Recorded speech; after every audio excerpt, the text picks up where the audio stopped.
Hello, welcome to India one of the most leading online platform GGD पे आप सभी का साथियों स्वागत है, अभिनंदन है। अपन पढ़ रहे थे साथियों ट्रांसलेशन, और ट्रांसलेशन के अपन 4 पार्ट जो है वो कंप्लीट कर चुके हैं। ठीक है, अब साथियों अपना जो लास्ट टेंस है और ट्रांसलेशन का भी अपना लास्ट चैप्टर ये क्लास रहेगी, और वो है साथियों अपनी फ्यूचर टेंस। देखिए ट्रांसलेशन अपन पढ़ रहे थे, ट्रांसलेशन। ठीक है, हेल्पिंग वर्ब सबसे पहले अपन ने पढ़ा, पार्ट 5 है ये। सबसे पहले अपन ने हेल्पिंग वर्ब यानी कि is, am, are, was, were, has, have, had से किस प्रकार से वाक्य बनते हैं वो अपन ने देखा। फिर अपन ने प्रेजेंट टेंस पढ़ा, पास्ट पढ़ा, और लास्ट है अपना फ्यूचर। सबसे पहले जो टेंस है कैसे याद रखना है, ता है आ गया सीधा दिमाग में आना चाहिए, प्रेजेंट इंडेफिनिट। रहा है आ गया प्रेजेंट कंटिन्यूस, रहा था आ गया पास्ट कंटिन्यूस। ठीक है, वह खेल चुका होगा आ गया फ्यूचर परफेक्ट। इस प्रकार से याद होना चाहिए, सेंटेंस को देखते ही पता चलना चाहिए वो टेंस है, वो है। फिर उसकी हेल्पिंग वर्ब जो है वो आपको याद होनी चाहिए। जो इंडेक्स मैंने आपको बताई थी वो इंडेक्स आप जरूर याद कर लेना, अगर वो याद कर ली तो आपका जो है ट्रांसलेशन से संबंधित वाक्य गलत नहीं होगा। तो चलिए अपनी क्लास को शुरू करते हैं। इनडेफिनिट जिसे सिंपल भी कहते हैं, इसमें जो हेल्पिंग वर्ब जो यूज आएगी साथियों एच वी यानी कि हेल्पिंग वर्ब, वो होगी अपनी विल और सेल। सेल का यूज होगा आई और वी के साथ, फर्स्ट पर्सन जिसे बोलते हैं, क्या बोलते हैं, फर्स्ट पर्सन, और बाकी सबके साथ में आएगी विल। ठीक है, आई और वी के साथ में सेल, बाकी सबके साथ में विल। लेकिन वर्तमान मॉडर्न इंग्लिश में क्या है साथियों, मॉडर्न इंग्लिश में हर सब्जेक्ट के साथ में विल का ही प्रयोग किया जाता है। आई के साथ में भी विल का प्रयोग कर सकते हैं और वी के साथ में भी विल का प्रयोग कर सकते हैं मॉडर्न में। ठीक है, तो अपने को क्या करना है कि आई के साथ में पहले तो सेल का यूज करना है, अगर सेल ऑप्शन में नहीं है तो अपने को विल देखना है। ठीक है, वह कल दिल्ली जाएगा, गा आ गया, जाएगा, दौड़ेगा, खाएगा, पिएगा। ठीक है, जो समझ जाना कि वो future indefinite future simple tense है।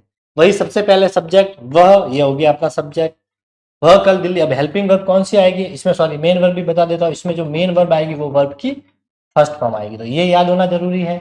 तो वह, तो इसके साथ में क्या आएगा, विल। ही विल, फिर जाएगा तो गो, वर्ब की फर्स्ट फॉर्म ही आएगी, बिल्कुल आएगी।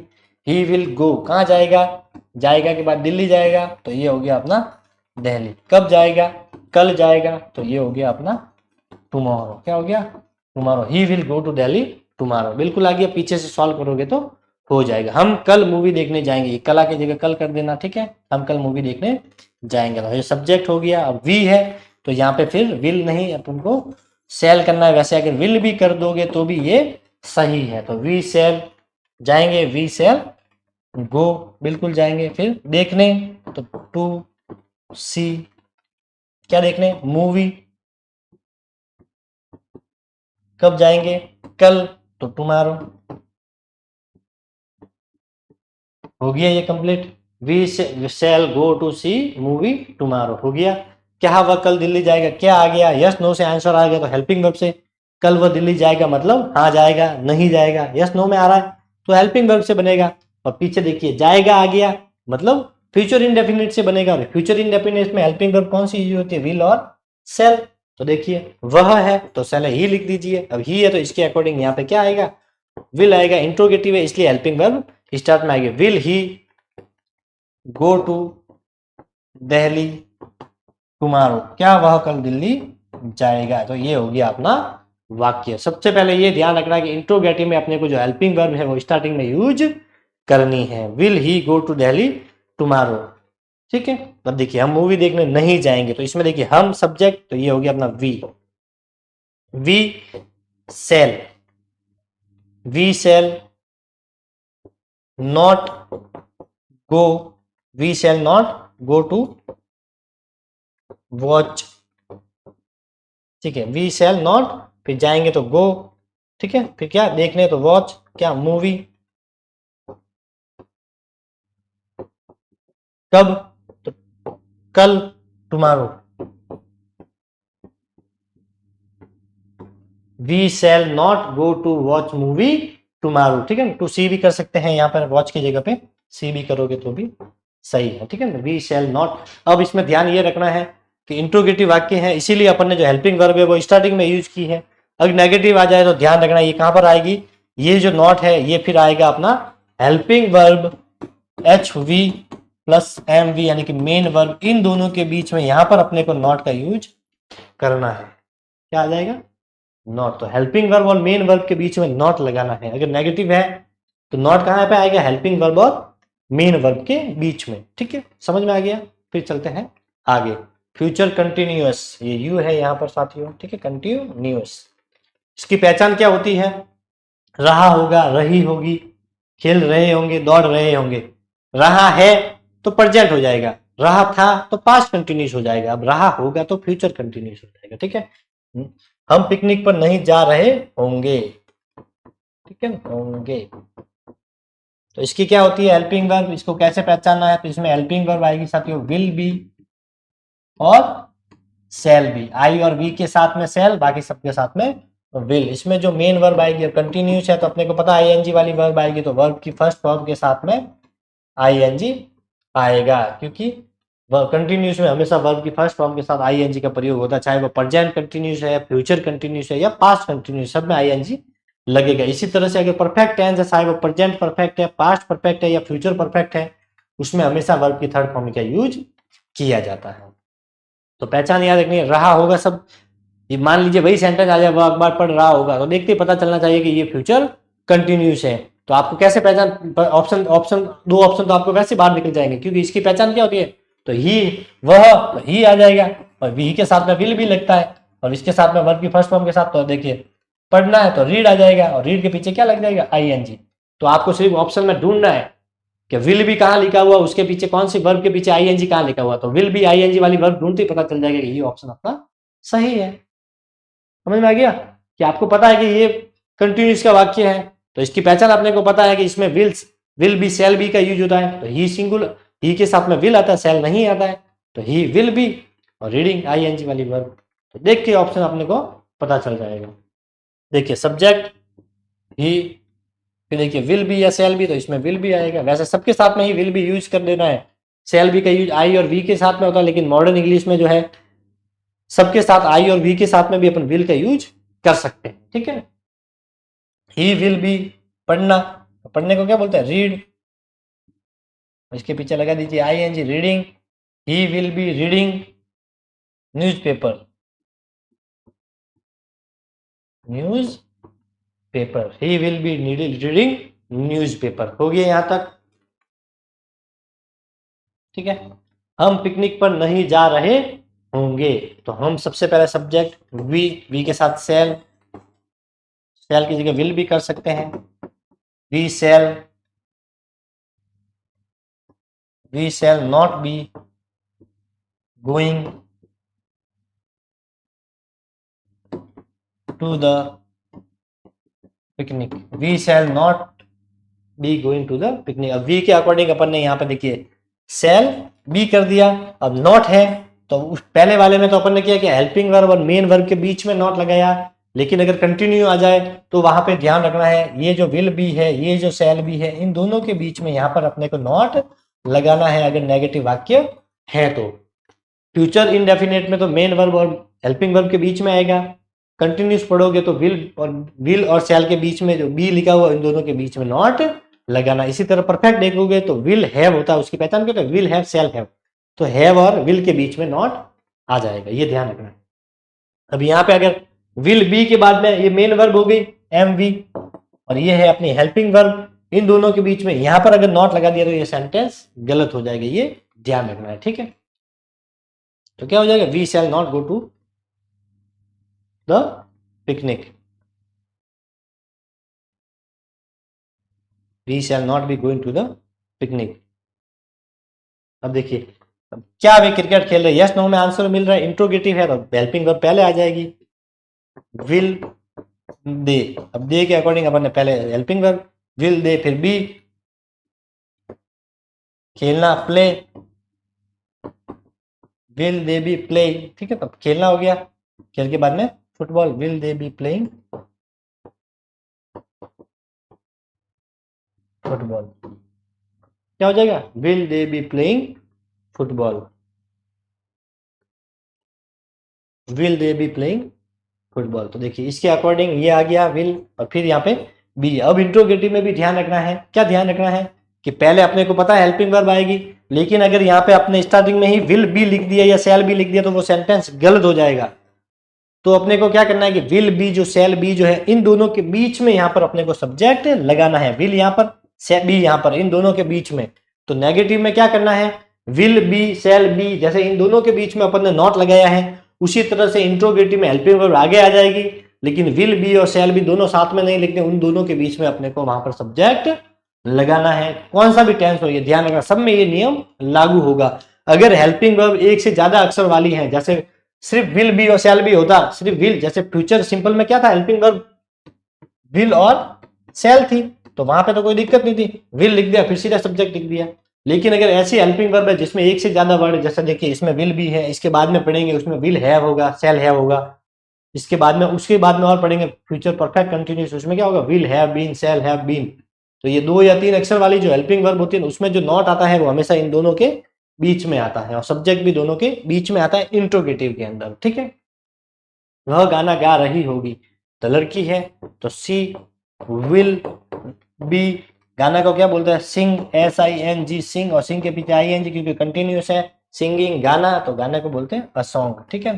तो she will be singing a song, वह गाना गा रही होगी, ये हो गया अपना कंटिन्यूस पूरा। और यहाँ पे फ्यूचर परफेक्ट टेंस कौन सा है, फ्यूचर परफेक्ट टेंस। सबसे पहले इसकी पहचान देख लेते हैं। हेल्पिंग वर्ब आएगी इसमें, हेल्पिंग वर्ब में क्या आ जाएगा, विल हैव और शैल हैव, ये आई और वी के साथ, ये बाकी सब के साथ। इसमें जो मेन वर्ब आएगी बताइए कौन सी आएगी, आपको पता ही होगा। कौन सा भी टेंस हो जो भी परफेक्ट है सब में वर्ब की थर्ड फॉर्म यूज होती है। कौन सी होती है, वर्ब की थर्ड फॉर्म। हम पत्र लिख चुके होंगे, इसकी पहचान क्या है, चुका होगा, चुकी होगी, चुका होगा आ रहा है तो फ्यूचर परफेक्ट। चुका है होता तो प्रेजेंट परफेक्ट हो जाता, चुका था होता तो पास्ट सिंपल हो जाता। चुका है फ्यूचर परफेक्ट में क्या होती है, हेल्पिंग वर्ब हैज हैव, उसके बाद में वर्ब की थर्ड फॉर्म, मेन वर्ब में सेम था, चेंज किस में आ रहा है, सिर्फ हेल्पिंग वर्ब में आ रहा है। कौन सा भी परफेक्ट टेंस पढ़ोगे आप तीनों में से, तो मेन वर्ब तीनों में सेम है, हेल्पिंग वर्ब चेंज हो रही है, कंटिन्यूस सेम है, हेल्पिंग वर्ब चेंज हो जाएगी। वहां हैज हैव था, यहाँ विल हैव शैल हैव हो गया, ठीक है। दूसरा पास्ट में क्या था, हैड, पास्ट सिंगुलर प्लूरल कोई भी हो, हैड के साथ में वर्ब की थर्ड फॉर्म थी, ठीक है। तो हम पत्र लिख चुके होंगे, तो हम सबसे पहले सब्जेक्ट वी, और वी के साथ सेल आता है, तो we shall have, we shall have. अब लिखने को क्या बोलते हैं, राइट, तो ये हो जाएगा साथियों, राइट की थर्ड फॉर्म होती है रिटर्न, क्या होती है, राइट, फर्स्ट फॉर्म होती है राइट, राइट, सेकंड फॉर्म होती है रोट, थर्ड फॉर्म होती है रिटर्न, क्या होती है, रिटर्न, लिखना, लिखा, लिख चुका। तो वी शैल हैव रिटर्न, क्या लिख चुके हैं, पत्र।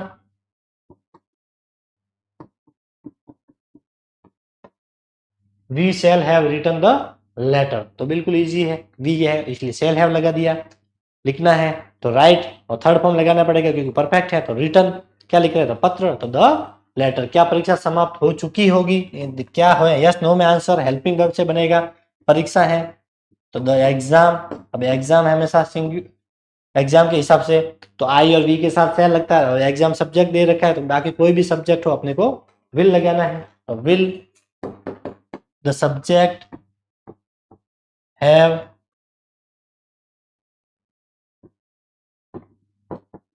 फिनिश्ड, ये ऐसा है, ठीक है। Will the subject have, sorry will the exam have finished. तो देखिए अब ये सब्जेक्ट जो था, एग्जाम जो सब्जेक्ट था, अपन ने क्या किया, यहाँ पे विल लिखा और फिर हैव किया। अगर विल हैव स्टार्टिंग में लिख देते तो सेंटेंस गलत हो जाता। इंट्रोगेटिव में ध्यान रखना है, दो अगर हेल्पिंग वर्ब के दो पार्ट है, जैसे एक ये, तो पहले वाला विल, फिर दोनों के बीच में सब्जेक्ट और फिर हैव। अगर नॉट होगा तो वो भी इसी तरह इन दोनों के बीच में आएगा। अगर इसमें नॉट यूज करेंगे तो वो भी यहाँ पर आएगा नॉट, ठीक है। और इंट्रोगेटिव में यूज करेंगे तो सब्जेक्ट जो है वो भी फिर अपने यहां पर ही आएगा। ये ध्यान रखना कौन सा भी टेंस अच्छा है, ठीक है। तो क्या हो जाएगा, will the exam have finished,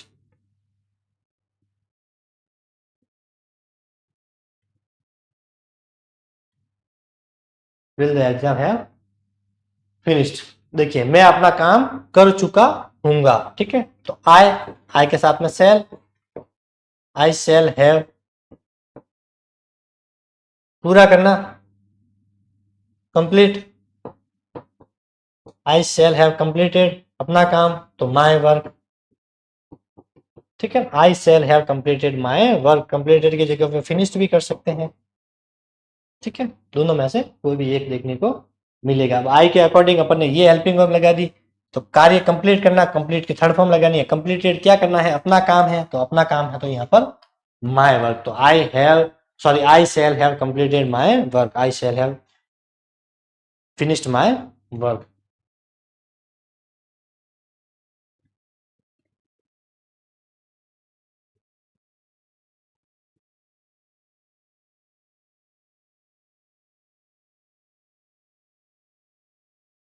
देखिए हम परीक्षा नहीं दे चुके होंगे, तो we shall have not, we shall have not given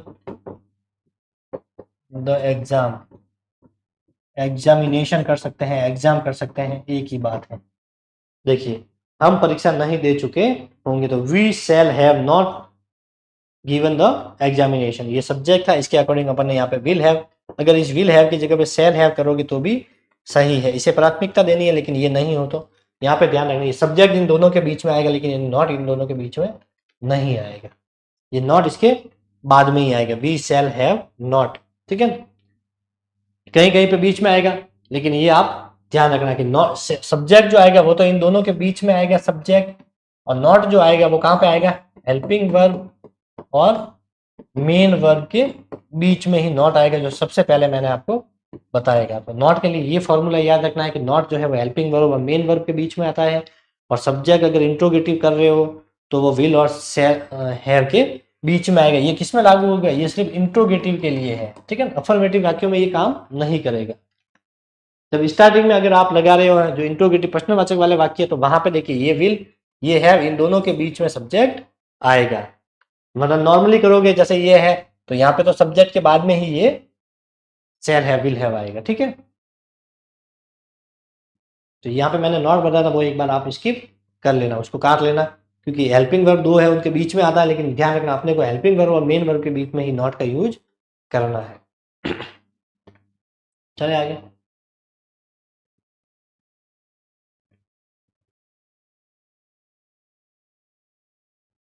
इससे पहले जो अपन ने पढ़ा था फ्यूचर कंटिन्यू, तो वहां पे वो नियम लागू होगा कि वहां पे क्या था, वहां पे विल बी शैल बी था, तो वहां पे अपन ने इन दोनों के बीच में नॉट का use, he will not be able to complete, ठीक है, वहां पे भी दोनों के बीच में किया था, लेकिन यहाँ पे ध्यान रखा we shall have not given the exam, ठीक है। तो फ्यूचर पर कंटिन्यूस पढ़ोगे तो वहां पे तो हेल्पिंग वर्ब दो है, विल बी शैल बी, कौन सी थी, विल बी और शैल बी, उसमें क्या किया था अपन ने, नेगेटिव वाक्यों में इन दोनों के बीच में नॉट लगाया था, वहां पे तो सही काम करेगा वो कंटिन्यूस में, ठीक है, लेकिन परफेक्ट में ध्यान रखना वो फिर इन दोनों के बीच में नॉट सही काम नहीं करेगा, वो अपने को यहाँ पर ही लगाना पड़ेगा। तो पहले वाले में तो अपन बीच में नॉट लगा सकते हैं, लेकिन परफेक्ट में जो है वो हेल्पिंग वर्ब और मेन वर्ब के बीच में ही काम करेगा नॉट। ये है फ्यूचर परफेक्ट कंटिन्यूस। सबसे पहले इसकी भी पहचान देख लेते हैं, हेल्पिंग वर्ब जिसे बोलते हैं, इसमें आएगी साथियों विल हैव बीन, और आएगी अपनी शैल हैव बीन, ठीक है, ये होगी हेल्पिंग वर्ब। इसमें जो मेन वर्ब आएगी देखिए कंटिन्यू लिखा हुआ है, कंटिन्यू लिखा हुआ है, तो आईएनजी वाली वर्ब आएगी इसमें, तो वर्ब की फर्स्ट फॉर्म के साथ में आईएनजी वर्ब आ जाएगी। आई और वी के साथ शैल हैव बीन, बाकी सबके साथ विल हैव बीन। तो और इसकी पहचान क्या है, रहा होगा, रही होगी, दौड़, ठीक है, ये होगा, रहा है, रही है, सिर्फ ये हो कि वह दौड़ रहा होगा, वह दौड़ रहा होगा, तो कौन सा टेंस होगा बताइए। अगर मैं बोलूं कि वह दौड़ रहा होगा, वह दौड़ रहा होगा, तो समझ जाना कि ये परफेक्ट टेंस है। कौन सा टेंस है, परफेक्ट। परफेक्ट में भी कौन सा, फ्यूचर परफेक्ट, क्यों, रहा होगा आ गया। अगर इसी को मैं ये हटा के रहा है कर दूं तो ये प्रेजेंट हो जाएगा, इसी को यहां से हटा के था कर दो तो पास्ट परफेक्ट हो जाएगा। ठीक है, परफेक्ट में और परफेक्ट कंटिन्यूस में ज्यादा फर्क नहीं है। परफेक्ट में क्या है, वह दौड़ रहा होगा, वह खेल रहा होगा आ गया उसमें। इसमें भी देखिए रही होगी, रहा होगा, रहा होगा, रहा होगा, इसमें भी रहा होगा आ रहा है, परफेक्ट में भी रहा होगा रहा। तो अंतर क्या है, अंतर मैंने आपको बताया था कल, अंतर इसमें टाइम का है। फ्यूचर परफेक्ट कंटिन्यूस टाइम में आपको टाइम देखने को मिलेगा, जबकि परफेक्ट टेंस में आपको टाइम देखने को नहीं मिलेगा। इसमें एक पहचान और है, से शब्द अगर दिख जाए तो समझ जाना कि वो या तो फ्यूचर परफेक्ट कंटिन्यूस है, या पास्ट परफेक्ट कंटिन्यूस है, या प्रेजेंट परफेक्ट कंटिन्यूस है। तो रहा होगा परफेक्ट में भी आता है, परफेक्ट कंटिन्यूस में भी आएगा। वहां टाइम नहीं होगा, यहां पर टाइम दे रखा होगा, इसीलिए इस टेंस में और एक यूज होगा किसका, सिंस और फोर का भी इसमें यूज होगा। ये भी अपने को यहां पर ध्यान रखना है कि इसमें सिंस और फोर का भी यूज होगा। सिंस का यूज तो निश्चित समय को बताएगा, जैसे वह 4 बजे से पढ़ रहा है, ठीक है, वह सुबह से पढ़ रहा है, इसमें अनिश्चित समय होगा, जैसे वह 2 घंटे से खेल रहा है, वह 4 घंटे से पढ़ रहा है। वह 1 घंटे से फर्श पर नाच रही होगी, तो वह मतलब लड़की की बात हो रही है, सी, और इसमें क्या आ जाएगा, will, she will have been, she will have been, नाचना। और डांस, तो यहाँ पे क्या हो जाएगा, डांसिंग, आईएनजी लग जाएगा, she will have been dancing. कहाँ पे, she will have been dancing on, ये मिटाना पड़ेगा, ठीक है, मिटा दो ये वाला,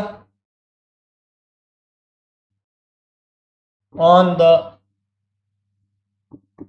ऑन द फ्लोर, 1 घंटे से, फॉर 1 आवर, ठीक है ना। तो she will have been dancing on the floor for 1 hour, वह 1 घंटे से जो है फर्श पर नाच रही होगी। वह अगर होता परफेक्ट टेंस तो फिर उसमें टाइम नहीं होता, ध्यान रखना। रहा होगा उसमें भी आएगा, लेकिन इसमें टाइम होगा, उसमें टाइम नहीं दे रखा। तो क्या होगा, she will have been, she will have been dancing on the floor for 1 hour. Ram 2 बजे से कार को चला रहा होगा, तो क्या हो जाएगा, राम सबसे पहले, और राम के साथ में सेल नहीं आएगा, तो will, Ram will have been drive, तो ड्राइव, तो ड्राइविंग हो जाएगा। राम विल है कि चलाना को क्या बोलते हैं, ड्राइव, इसको कार को, Ram will have been driving car 2 बजे से, तो अब 4 नहीं आएगा, सिंस 2 PM, ठीक है ना। AM PM कुछ दे नहीं रखा है तो कोई भी वहां पर दे देगा, वहां AM करोगे तो भी सही है, PM सुबह के 2 बजे हो जाए तो AM, शाम के हो जाए तो PM, ठीक है ना। Ram will have been driving a car, यहाँ पे ये लगा सकते हैं, ठीक है ना, article, Ram will have been driving a car since 2 PM, Ram जो है 2 बजे से गाड़ी चला रहा होगा।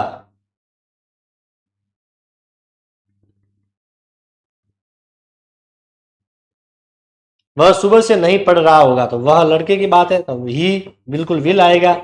फिर देखिए यहां पर नॉट लगाना है, इसमें will have not have been, he will not have been reading since morning.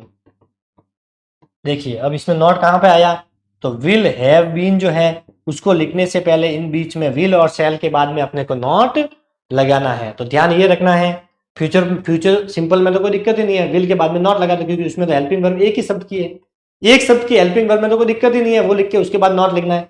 2 वाली है या 3 तो उसमें दिक्कत होती है कि कहां पे नॉट आएगा। तो ध्यान रखना, फ्यूचर कंटिन्यूस में जैसे विल बी था तो इसमें इन दोनों के बीच में अपन ने नॉट लगाया था, उसके बाद में अपन ने देखा था विल हैव, ठीक है, तो यहाँ पे अपन ने नॉट लगाया था, उसके बाद यहाँ पे एम वी आई थी, और ये है future perfect continuous will have been, तो इसमें यहाँ पर नॉट आएगा, कहाँ पर आएगा, यहाँ पर। तो ये भी आप याद कर लेना, विल बी के बीच में आएगा कंटिन्यूस में, फ्यूचर कंटिन्यूस में।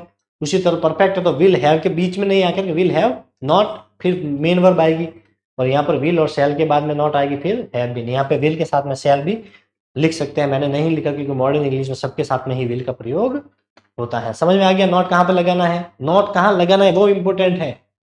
और इंट्रोगेटिव में तो कोई दिक्कत नहीं, हेल्पिंग वर्ब स्टार्ट में आ जाएगी। ये इंट्रोगेटिव देखिए, प्रश्नवाचक, क्या रोहित 2020 से जयपुर में रह रहा होगा। तो सबसे पहले विल बिल्कुल आ गया, क्योंकि रोहित सिंगुलर या रोहित रोहित नाम है, और नाम जो है he she it second third person में आता है, थर्ड पर्सन में अपन विल लगा तो विल आ गया। फिर क्या बचा, हैव बीन बचा, तो ये लिख दीजिए यहाँ पर हैव बीन। अब यहाँ पर भी ध्यान रखना है कि विल के बाद में सब्जेक्ट लिखना, फिर हैव बीन लिखना है। नॉट भी कहाँ पे लिखना है, तो विल लिखना है, उसके बाद में नॉट लिखना है, फिर हैव बीन लिखना है। नॉट भी वहीं आएगा, ऐसा नहीं है कि हेल्पिंग वर्ब पहले आएगी तो आप पूरा लिख दो विल हैव बीन फिर रोहित कर दो, तो गलत है। पहले विल शैल, फिर सब्जेक्ट, फिर हैव बीन, ठीक है। तो will Rohit have been living in Jaipur, in Jaipur से, तो सिंस 2020, सिंस 2020। अब देखिए फिक्स टाइम दे रखा है 2020, फिक्स समय इसीलिए 4 किया। तो 10 साल से जयपुर में रह रहा होता तो फिर अपन यहाँ पे क्या कर देते, 4 10 ईयर्स। 10 साल, कौन से 10 साल कोई पता नहीं है, तो वहां पर 4 कर देते। एग्जैक्ट टाइम है तो सिंस 4, मॉर्निंग इवनिंग के साथ में भी सिंस आता है, 4 नहीं आता है। तो Rohit have been living in Jaipur since 2020, और क्वेश्चन मार्क आ जाएगा। तो यहां तक आपको समझ में आ गया होगा साथियों। ये थी साथियों अपनी ट्रांसलेशन की क्लास। ऑब्जेक्टिव क्लास शुरू करेंगे थोड़े टाइम, 5-7 दिन बाद अपन शुरू करेंगे। पीडीएफ जो है वो इंटोनियम सिनोनियम्स और ग्लोसरीज जो है उसकी मैं आपको 1 या 2 दिन में प्रोवाइड करवा दूंगा टेलीग्राम पे। Thank you, have a nice day.